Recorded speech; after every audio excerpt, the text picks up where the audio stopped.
to American Education FM, everybody. I'm Dr. Sean Brooks.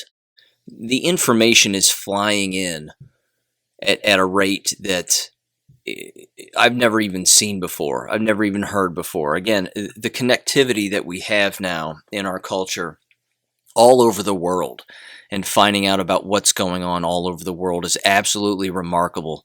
And I think it's fantastic. Because again, to not know what's going on, you are purposefully putting your head in the sand.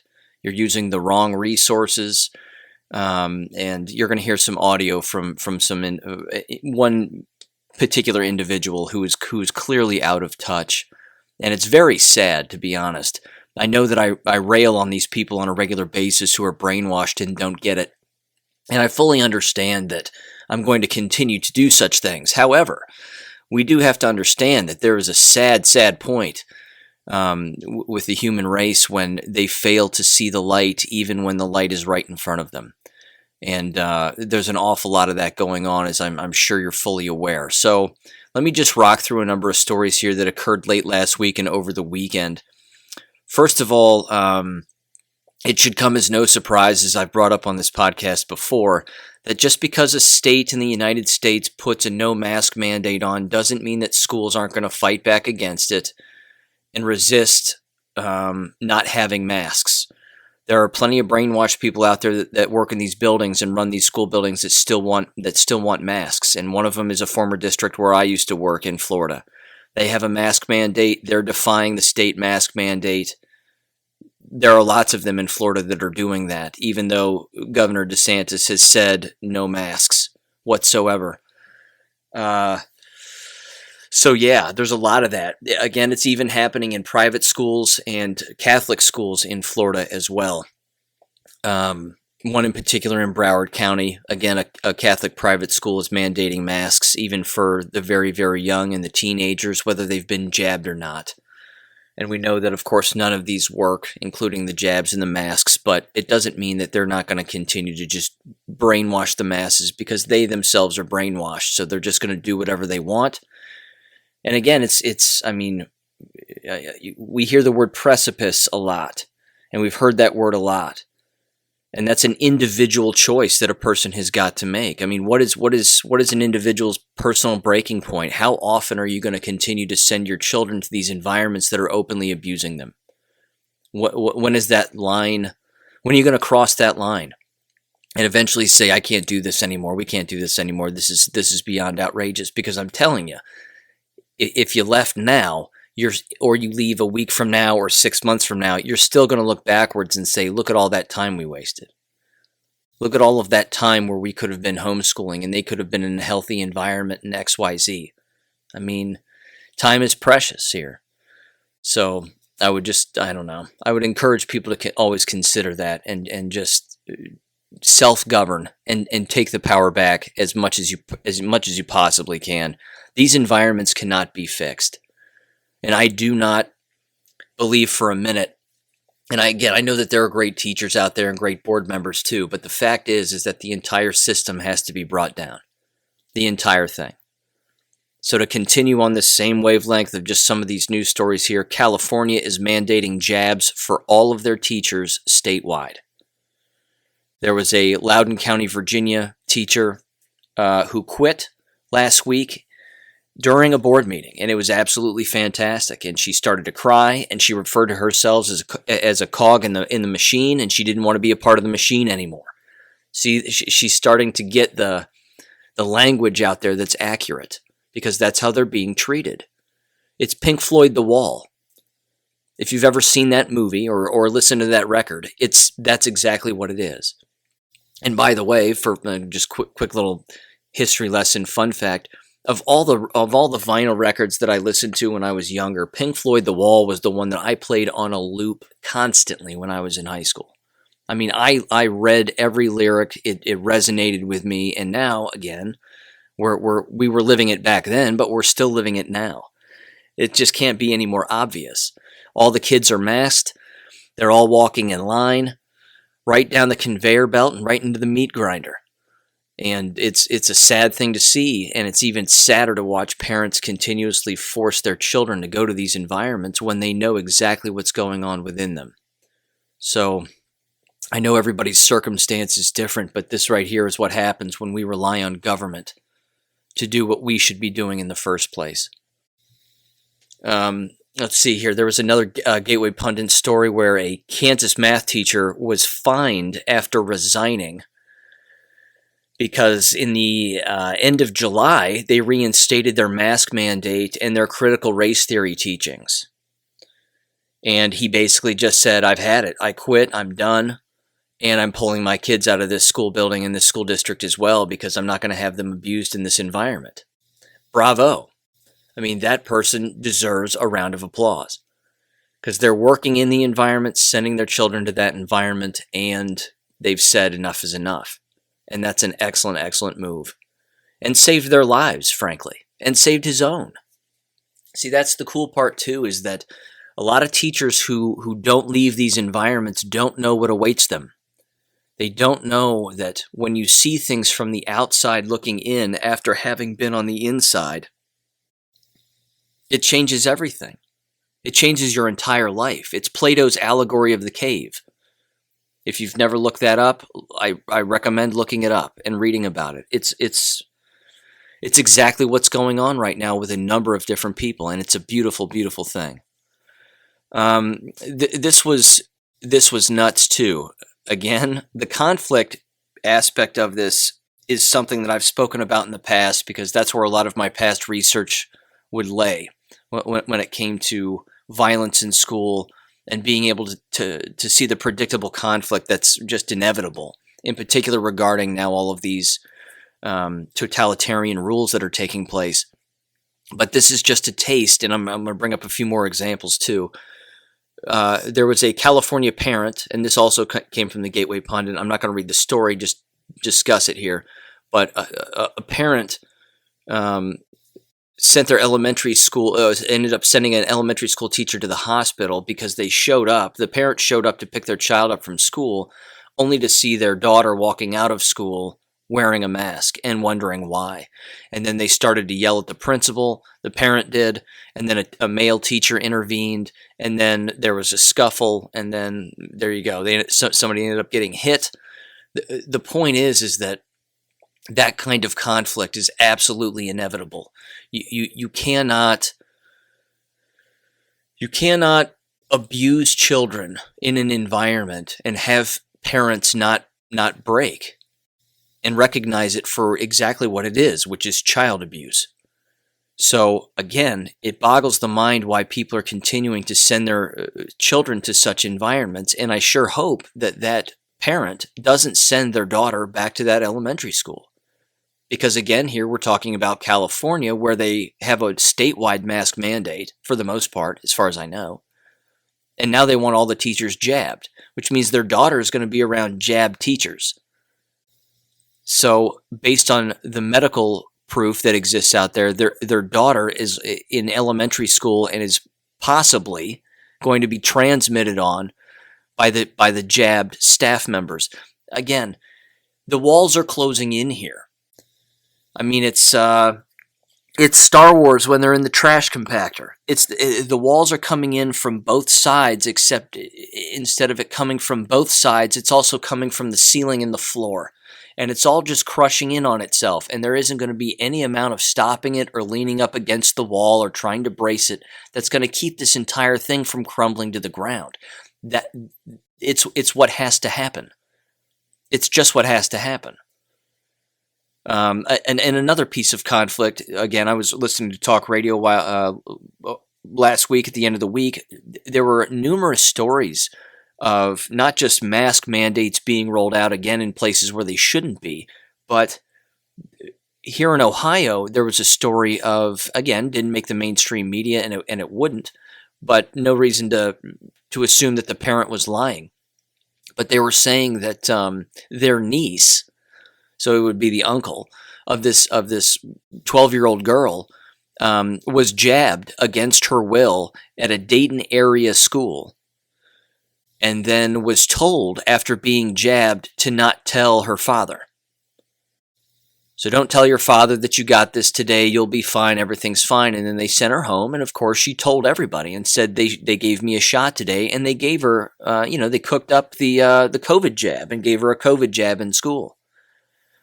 So again, that's happening also against the parents' knowledge, against without their knowledge and against their will and XYZ. I mean, you have brainwashed individuals within these environments taking matters into their own hands medically. They're playing doctor. Now, we know that the doctors who are administering these jabs aren't even playing doctor. I mean, well, they are playing, they're acting, and they don't know what they're doing. But now we have school teachers and school officials doing that, and they've been doing it, let's not kid ourselves, for a very long time. They already think that they're education experts. And we know that they're not, because if they were, they wouldn't have to consistently reinvent the wheel and corrupt the entire system with foreign influence and 1,000 other things. But now they're running around with needles in their hands, jabbing students. And again, this is one of those things that people have got to watch out for. If you're still sending your children to these environments, you've got to watch out for that. The jab buses. You heard the Secretary of Education, who, again, is a complete and utter monster. You heard him last week or the week before mention jab buses coming out to every single school in America or every district in America. Now, he could be bluffing, but he at least said it, and he said it on the record. So that's another avenue of conflict that's just inevitable. It's one of those things that's just going to continue to happen. Here's another piece of conflict that is also inevitable, and it's something that I would really love to get, again, on footage. And I think it's inevitable that it's going to happen, that you're going to get this on footage with student cell phones. But there's a story here of, also from the Gateway Pundit, of a Nevada school that's using Soviet-style propaganda posters to scare students into complying with mask and vax mandates. And I want to read this very quickly because schools spending money and taxpayer money, even though they'll say it's not taxpayer money, spending it on propaganda is commonplace, and it's something that's been going on for quite some time, so it's certainly not a new practice whatsoever. But the governor of Nevada, Steve Sisolak, has sent a series of propaganda posters to Nevada schools that are, again, jamming the mind frame with you have to wear a mask, you have to get jabbed no matter what. I've got to tell you, these people are complicit in murder. I mean, that's what we're talking about here. So here's what these posters say. There are 6, it looks like, at least 6. One of them says, and they're all, very contrasting colors. So sort of a reddish background with blue lettering and white lettering, and then a bluish background with the opposite lettering. So it says, what if a vaccinated school could secure blank? And then it says, hashtag get the vax. And then it says, what if we go back to all virtual school? ? Hashtag get the vax. And then it says, what if we always have to wear a mask? Hashtag get the vax. What if we end up having to sit at home another year? Hashtag get the vax. It's not too late until it is. Hashtag get the vax. And then the last one says, what if they close schools again? Hashtag get the vax. These people are so dumb that they don't even know that someone reading this and knowing what's going on would laugh at these posters. And I hope that students are writing all over these posters. They should be. If I came across the poster that says, what if they close schools again? Below it, I would write, I sure hope they do! ! And then cross out, get the vax, and I'd write hashtag don't get the vax. I mean, put yourself in the mind frame of a high school student or a middle school student. They have to be thinking that if they're seeing this.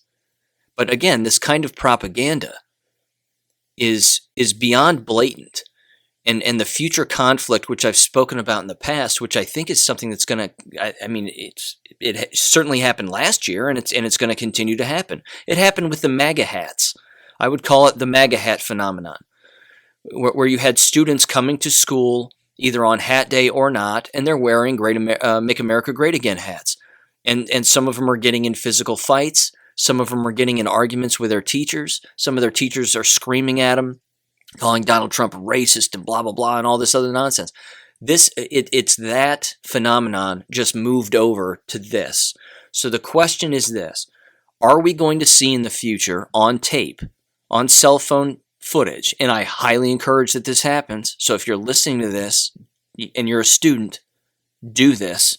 And if you're a parent listening to this and you have students that attend K-12 schools, make sure they get this on footage, because it's inevitable that you're going to have patriot students who know what's going on standing up in class after a teacher just starts railing on everybody on how they need to be wearing the masks and stay safe and listen to Fauci and make sure they take the jabs.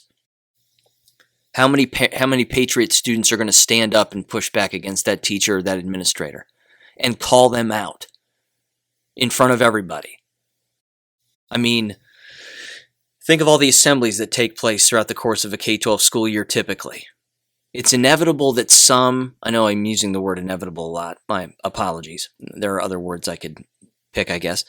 But there's certainly, it's just undeniable, I think. It's undeniable that you're going to have a student there with the courage to stand up and push back against these brainwashed adults. And I think all of that getting caught on cell phone footage is something that's definitely going to happen, and I don't think there's any stopping that whatsoever. I just don't think that there is, nor should there be. Again, your tax dollars are going to the very propaganda that is seeking to destroy your own children. That's the A to Z connection that has got to be made here. Now, this was another story that I thought was interesting and certainly worth mentioning, because I did bring this up in the past when I was talking about 5G towers and how I saw 5G towers all throughout the West and the Southwest.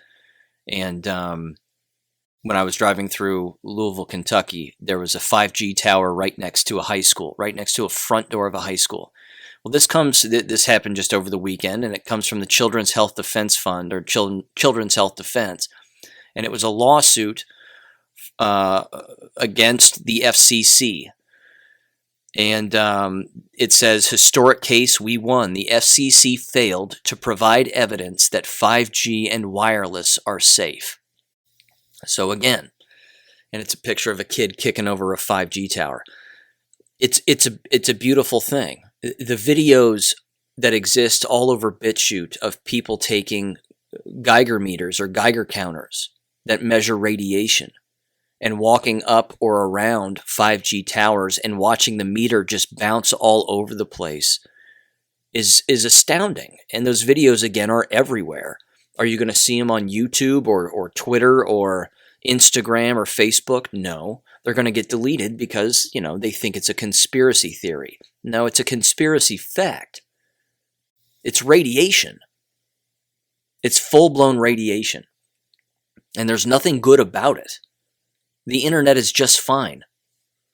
Cell phone connectivity is fine.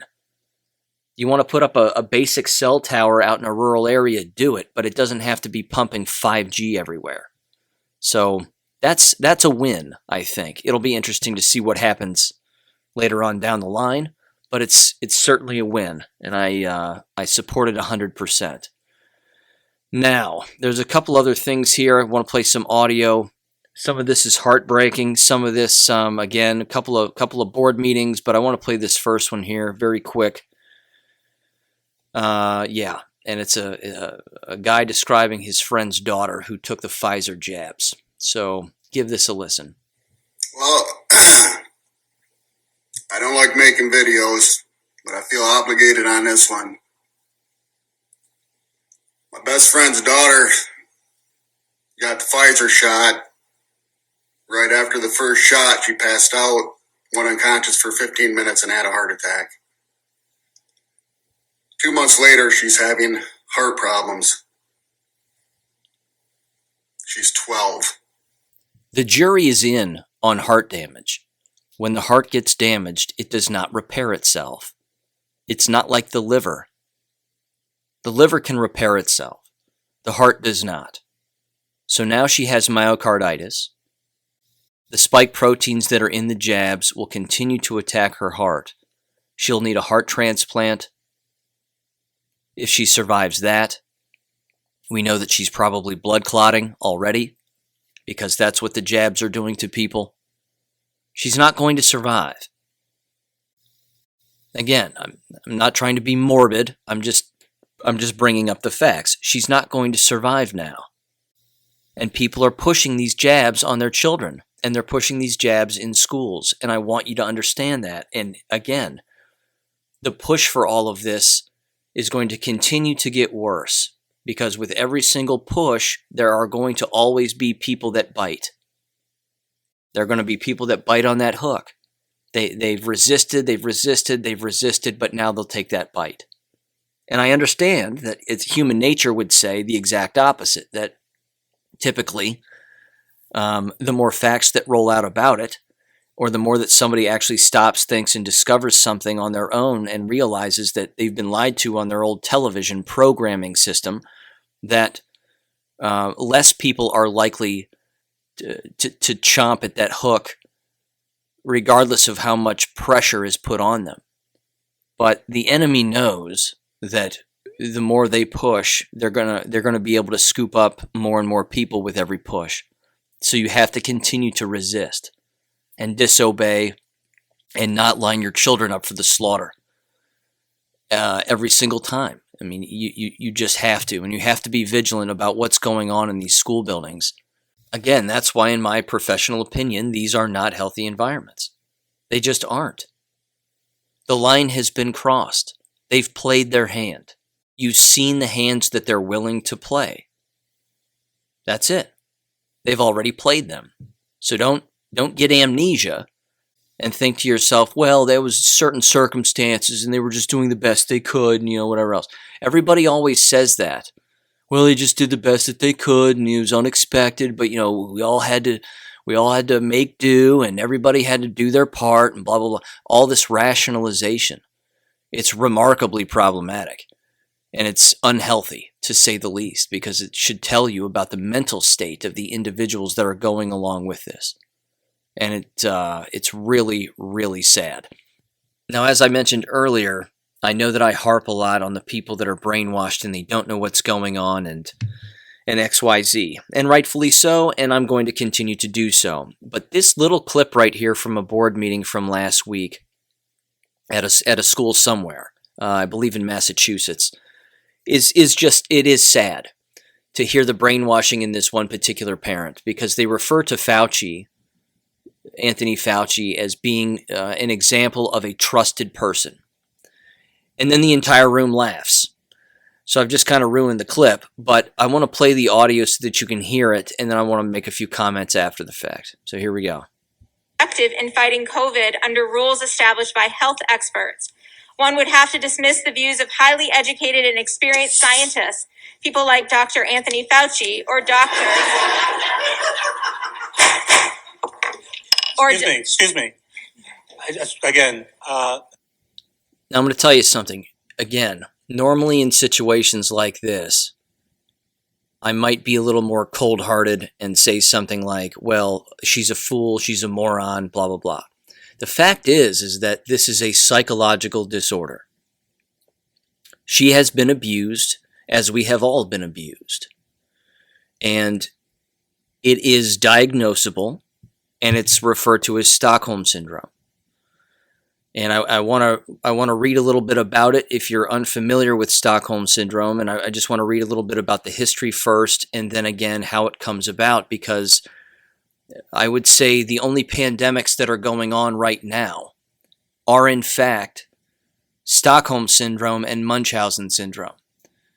And these are things that I'm going to mention at a board meeting tonight, Monday night. Again, I'm attending a board meeting here locally, and I'm going to drop the hammer on a number of different facts, and I'm going to tell them that if they've been jabbed, they don't have long to live, and there are ways for them to prove that, in fact, they are blood clotting and XYZ. And then if given the time, very quickly, I'm going to go over the psychological impact of what's actually gone on here. Because, we're talking about serious mental decline. And that's not being, I don't think that that's being talked about enough. I know that child psychologists are bringing this up, but again, if the psychologist doesn't really understand the wide scope of what's actually happening in the world, then they themselves, as psychologists or psychiatrists, could very well be producing a problem, and a bigger problem where there doesn't need to be one.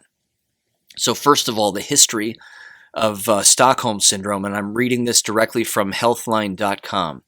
It says, episodes of what is known as Stockholm Syndrome have likely occurred for many decades, even centuries.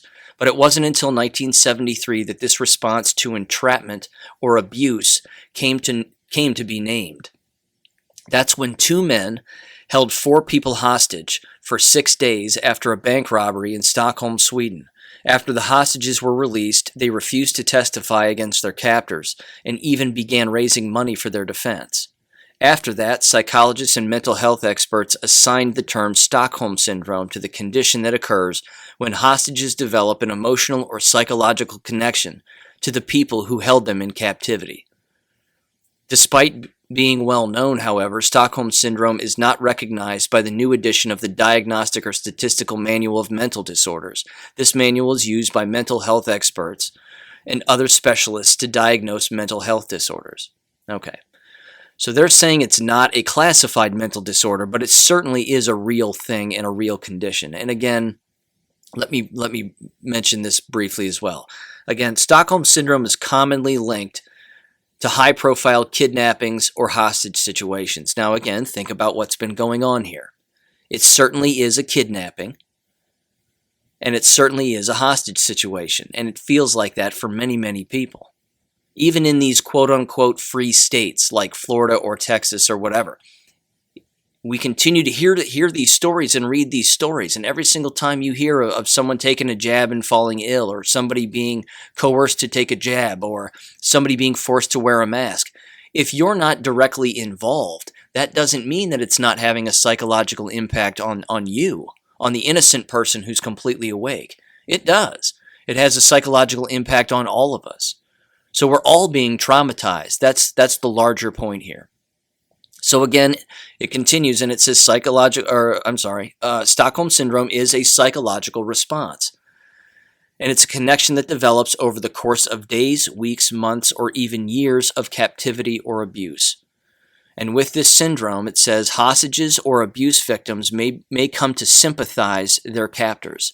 This is the opposite of fear, terror, and disdain that might be expected from the victims in these situations. And it says, over the course of time, some victims do come to develop positive feelings toward their captors. They may even begin to feel as if they share common goals and causes.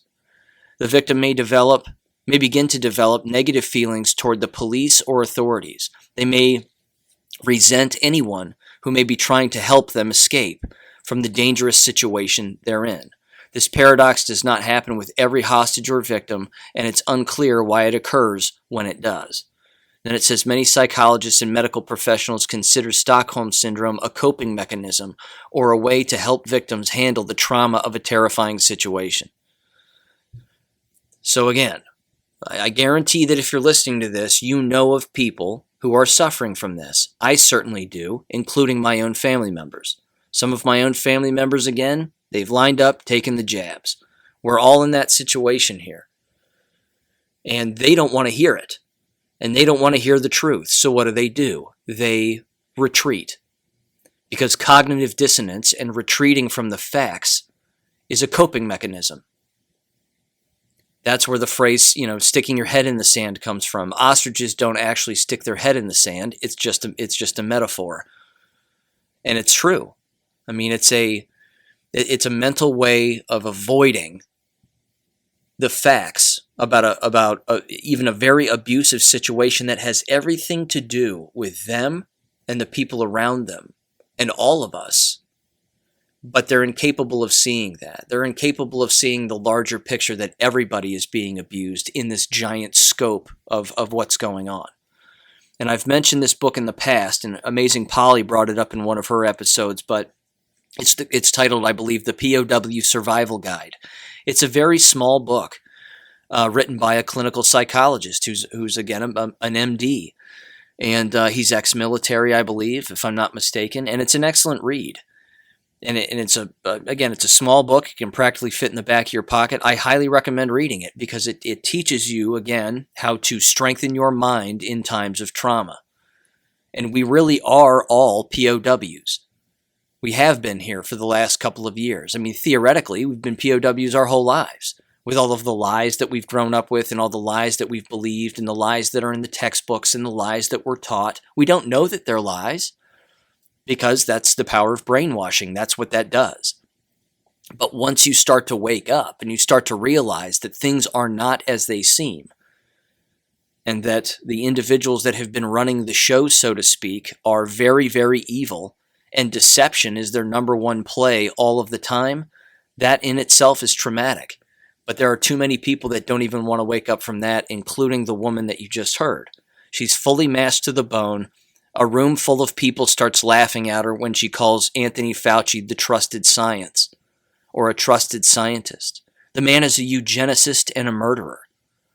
He takes aborted babies, cuts their scalps off, and then places them on the backs of rats to see if the scalp will grow hair on the back of the rat. This is a proven fact. This has been discussed now over the course of months and months and months. The same is true with dogs. This is a man that has slaughtered 500,000 dogs with experiments. People that do this kind of thing, experimenting on animals and children, dead children, these individuals are psychopaths. And they rationalize their behavior and their actions all under the fake name of science. That's it. Science. It's for science. Ladies and gentlemen, that's not science. That's psychopathology. And it's a serious, serious problem. So here's another clip that I want to play from a board meeting also. And this is, again, very telling, and it's one of those common patterns that consistently occurs day in, day out, week in, week out, month in, month out with these board meetings that are taking place where more and more parents are showing up and finally voicing their displeasure. But it's the tone of the board members when truth bombs get dropped. They don't want to hear it. Just like the guy who gavelled down the parents laughing at that other parent. I mean, they don't want to hear the conflict. They don't want their illusion destroyed. So here's a quick clip from a female mother who drops a lot of truth bombs in a very short amount of time. Again, the buzzer goes off. She throws some books at him, the best books, as a matter of fact. And here we go. Give this a listen. My name's Lee Allen Baker, and I'm a California refugee. I gave up everything there, a really successful Hollywood career, television shows, gave it all up for freedom and to come to this friendly place of Tennessee and be greeted with open arms, and I love it here. I wanted to tell you that I have 2 vaccine-injured children, and they have medical exemptions because after the seizures and the hospitalizations, after all of their immunizations, I was granted, obviously, a medical exemption. So my children are those rare children that will just not be able to get the vaccine. And still, I would never put them in a mask because their brain needs oxygen to grow, which the neurologist couldn't confirm. Anyway, the real part of the clown show is that you all think that you actually have the authority to mandate this. Because there are these books that I have, and I have them as a gift for you. The Constitution and the Declaration of Independence, the Bill of Rights, and the Federalist Papers, and also the Bible. And these guarantee my freedom and yours and our children's to breathe oxygen. Our next speaker is Thomas Mitchell. And the crowd goes wild. Okay. Again, she got her 2 minutes. Excellent. I'm not hating on it at all. It's absolutely fantastic. She got her clip out there. It's bouncing around. I put it on my Gab. Excellent. Good for her. She's 100% right. The simplicity is astounding. And it really is that simple. It gets a little more complicated, which is the approach, again, that I plan on taking here, where I'm trying to put the fear of God in these people with the fact that they've poisoned themselves and now they're going to die.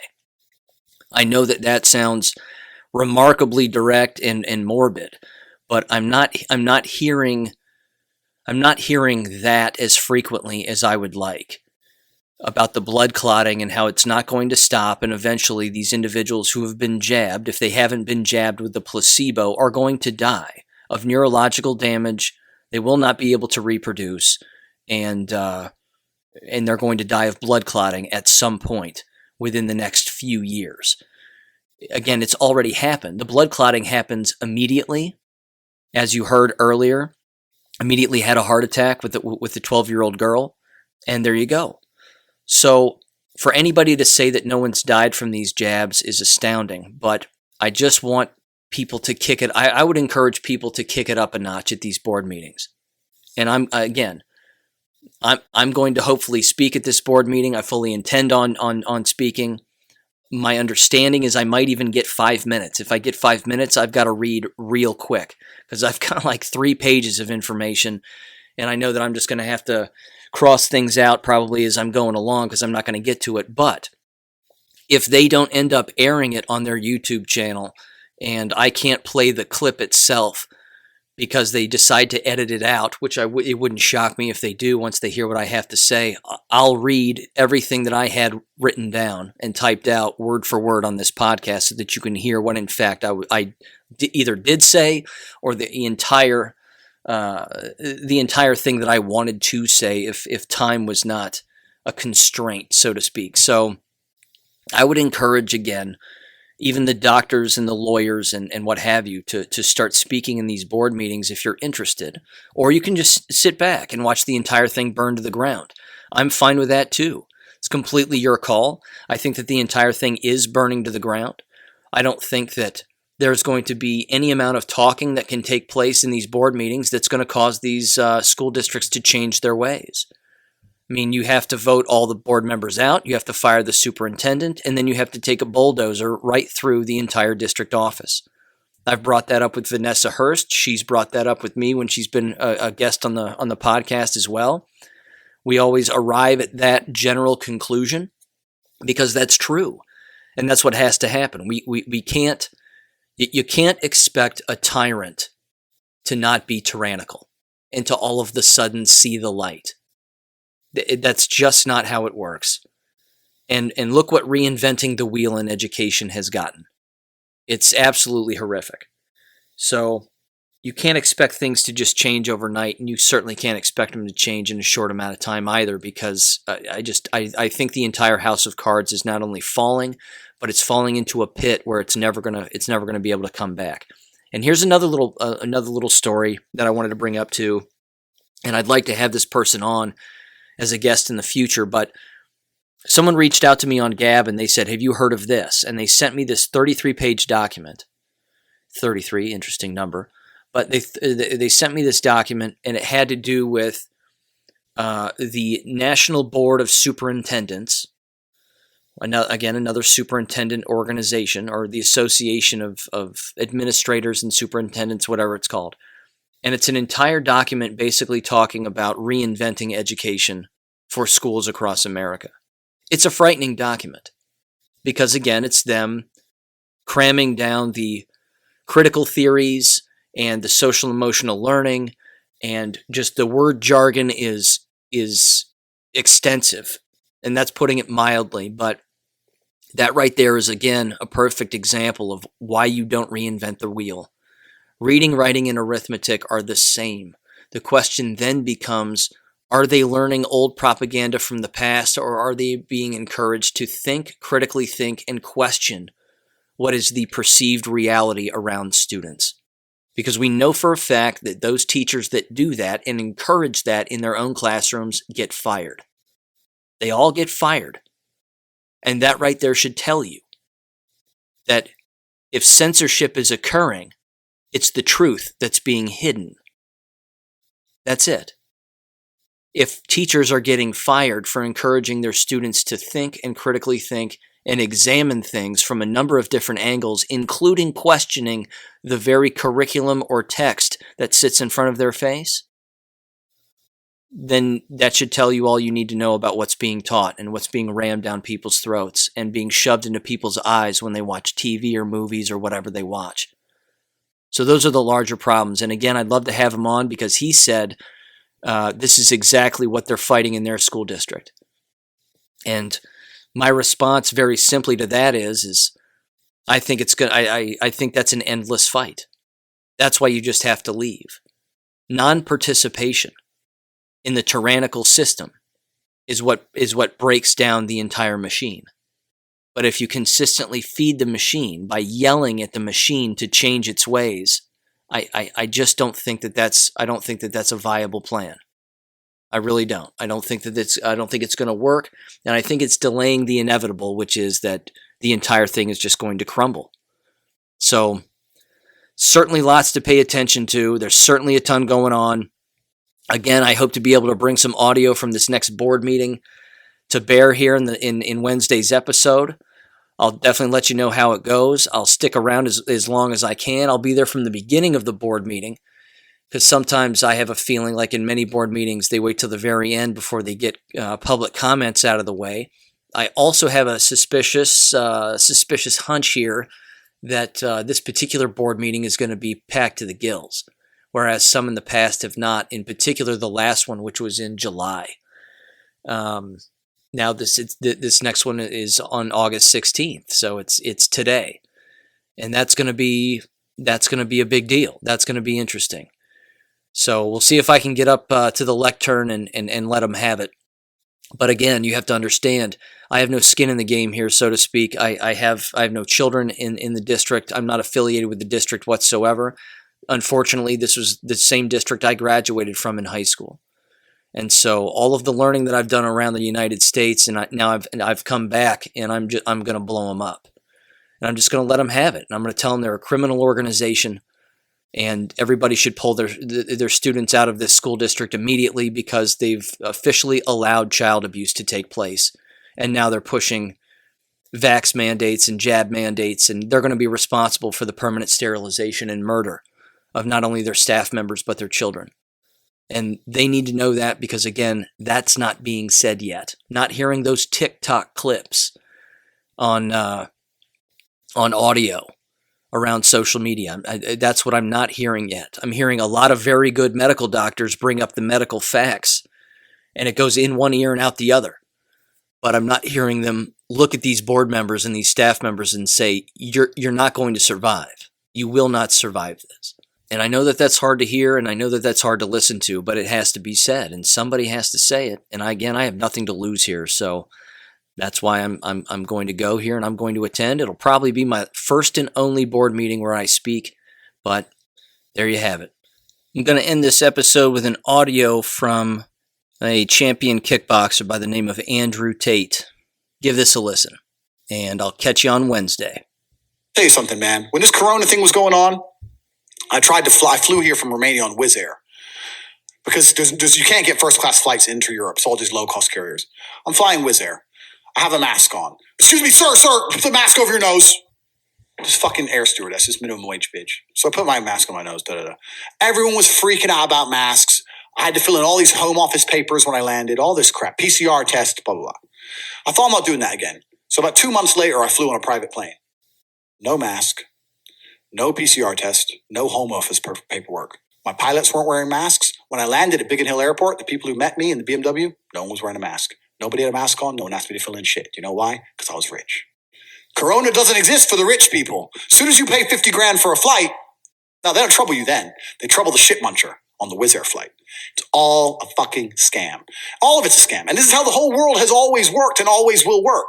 And people at the bottom just don't seem to get it. They don't seem to wake up. And they don't seem to wake up because the people in charge try very hard to keep them asleep. If you had a whole bunch of people who were your slave, why would you tell them the truth about the world? Why would you do that? No. When is the last time you went to school and learned how money works or banks work or taxes or any of the things that they use to control you? No. They teach you about fucking photosynthesis.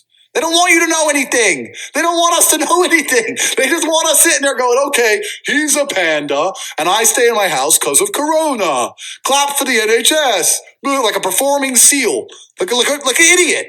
And people are idiots. So they control them. And then they come to me and go, Tate, how'd you make all this money? I opened my fucking eyes. I looked around me. I started to think. Things that people never seem to do. I don't know how they live in a dream for so fucking long. I woke up out of the dream, right? But this is the truth. Governments are absolutely the enemy of the people. They always have been. They always fucking will be. Fuck all of them. Thank you for listening to American Education FM. Make sure and check out AmericanEducationFM.com for more information. Take care and God bless.